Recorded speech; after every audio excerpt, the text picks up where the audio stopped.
শুধু দিন গুনেই চলেছিলাম, কেন জানি সময় যেতেই চাচ্ছিল না। আসসালামু আলাইকুম, this is me Sumaiya Mirza.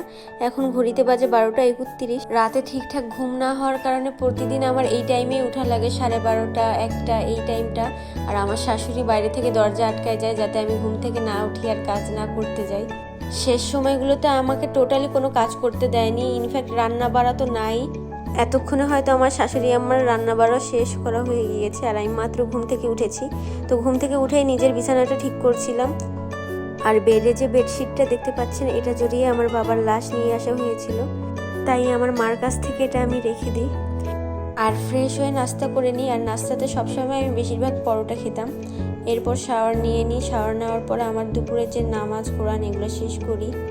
আর কখনোই আমার নামাজ বা কোরআন পড়া মিস যেত না। আর নামাজ পড়তে পড়তে গুলু এসে সবসময় ডিস্টার্ব করতো আমাকে।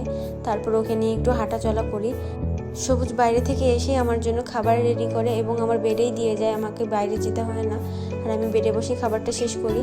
এরপর আবার ঘুম দিই। ঘুম থেকে উঠে সন্ধ্যার নামাজ শেষ করে একটানা বসে একটু অন্ধকার করে মোবাইল টিপতে থাকি যতক্ষণ না ও বাসায় আসে। ও আসার পর ও আবার নিজের হাতে খাবার এনে দেয়, অনেক সময় ও আমাকে খাওয়াই দেয়। ভিডিও যেই করতেছিলাম ও রাগ হয়ে যাচ্ছিল, বলতেছিল খাওয়াবো না আর।